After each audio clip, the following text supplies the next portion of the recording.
I mean, Dan Campbell going for it on 4th down 5 times last night and getting it 4 out of 5 times, including on the last drive where they could just kick the field goal and give the ball back to Jordan Love with like 30 to 40 seconds left, and they decide not to. And Jared Goff trips when he goes to hand the ball off. Like, that could have been a disaster. Yeah. But, again, the Packers, they didn't do enough on defense to get the stop, and ultimately the Lions won that game. So it was super fun. It was a great game. It was a super duper physical game.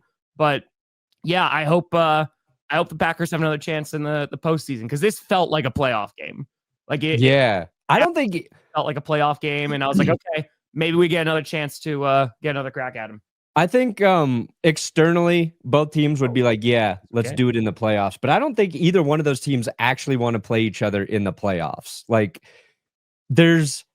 unless the Lions get healthy, there's like no distinct advantage at the moment. I think the thing that Green Bay did surprisingly well was shut down the Lions' run game. Yeah. And I think like both teams ended up with over 100 rushing yards, but in terms of the amount of times Detroit ran the ball, and the amount of times your defensive line just blew the play up. Like, if you're gonna hang your hat on something, it's like you did not allow Detroit's offense to really play the game that they wanted to.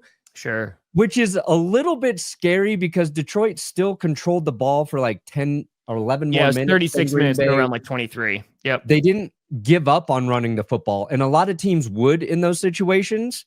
But I was very impressed with how Green Bay shut that down. Second to Dan Campbell's giant testicles. I looked up things this morning that could give Matt LaFleur bigger testicles, and there's no positive way to give yourself bigger testicles. Yeah, I think that, and I think he needs that a little bit. Because my other take is Matt LaFleur might be the most annoying sideline head coach.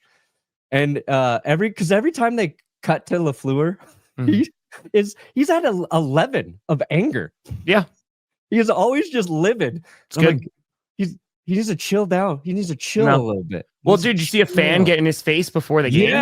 Yeah. I both love and hate that whole situation. I hate that a fan's on the field and he's talking shit to a coach.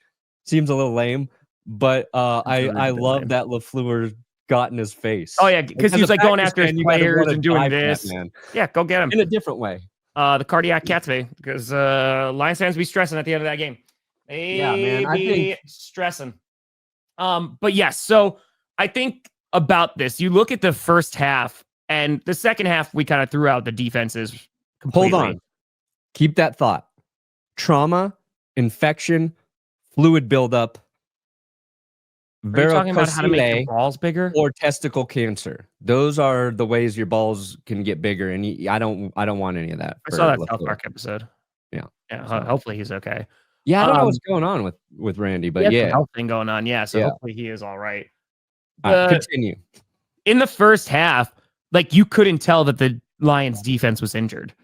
I mean, Zadarius Smith got an early sack on Jordan Love, and then, dude, like, they were stopping the run. The Packers were trying to throw the ball, wouldn't let them. Christian Watson, of course, fumbled that ball, which did not help. Yeah, and that was a weird fumble, too. That was a good defensive play. Of course, it stayed in bounds, too, because of course. Yeah, because you can't even put it on Watson. Like, he's going down, and he's just trying not to fall on his face, and he gets kind of knocked out. Yeah, so I think it's a huge kudos to the Lions, especially in that first half on defense, because they really dominated. And then coming out of that second half, the Packers offense really started looking good. They get a touchdown their first drive. Then it's the interception on Jared Goff. Then they get another touchdown. But one of the big problems that you have pulled up there too is look at the Packers on third down, man. They were 1 for 5 last night, which is abysmal. And I think you're going up against a really good third down defense in the Detroit Lions. And we knew that was going to be tough. But yeah, man, like that's a part where they can get better. And what I mean by, again, it came down to a game-winning field goal. I think I said in the third quarter, early fourth quarter, I said this game looks like it's going to come down to whoever has the ball last. And listen, Campbell was willing to go for it on fourth down just to make sure the Packers didn't have the ball last. Yeah. So I like that call too. It's a gutsy call, man. It's a gutsy call. And Campbell said this after, but like I was thinking while he was doing that, it's just like, and he didn't say this, but he didn't trust his defense to stop you guys. And he was like, I didn't want our defense back out there because, you know, Green Bay was moving the ball. I think he kind of said that, but I was like, Dan Campbell trusts his offense a lot more than he trusts his defense right now. And it's pretty simple. It's because their defense is very injured. Sure. Even though they, you know, like you said, they did a pretty decent job in the first half. Packers kind of had their way with them in the second half. But to know that about your team and then to just trust your offense and then to give the play when it almost blew up in your face. Oh, man, dude. The one time the only one I didn't like is when they went for it like from their own 30 or whatever. Yeah. And it gave Green Bay like short field. I'm okay. I'm on the side of like, I'm okay anytime Dan Campbell decides to go for it because body of work, it's paid off. It has been it might lose them a game here and there. We'll see what happens in the playoffs. But if Dan can just find the one instance per game where he should just squeeze his testicles down to a normal size, and that was the situation they should have punted away because 2 of Green Bay's touchdowns came on short field.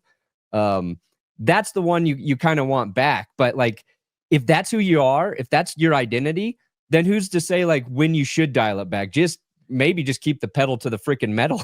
Sure. I mean, like going for it on your own side is tough. I agree with you there. I don't know, man. That going for it on that last 4th down when you're in field goal range, we're all talking about it in a positive light because it worked out. But holy crap, if Jared Goff falls down, you know, and falls on top of that football, and the Packers get the ball back and kick a field goal and win that game, Dan Campbell's getting crucified this morning. I don't know if Dan is. I think he's earned the leeway. If they're in field goal range for Jake Bates and they decide I don't think he gets the heat that a normal coach does because that's their identity. That's what they do. I got a 50, by the way. Yeah, screw you, dude. Screw you.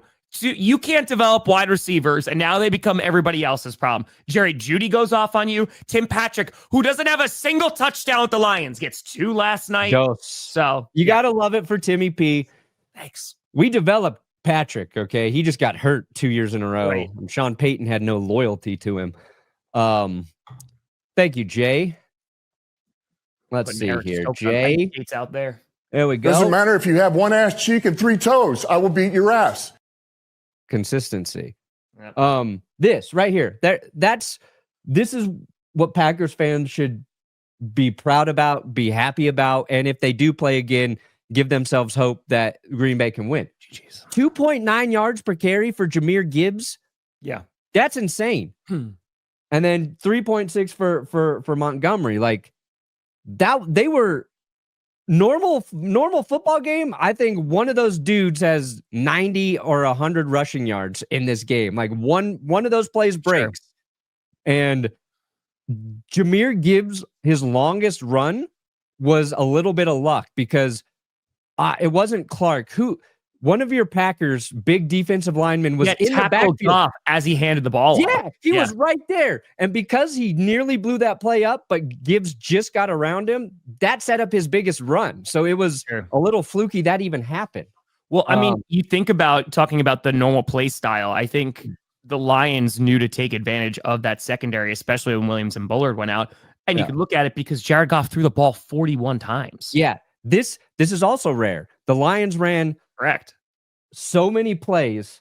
They ran 76 plays compared to the Packers 45. Yes, that's nuts. That's why you have Goff throwing it 40 times and them still getting drive touches to their running backs. Like you don't see that, and it's not even it's close to balance, but it's 30 plus carries and 40 passes. Mm-hmm. That's kind of rare. And Green Bay was 6.6 yards per play. They were having success, and we thought they would on offense.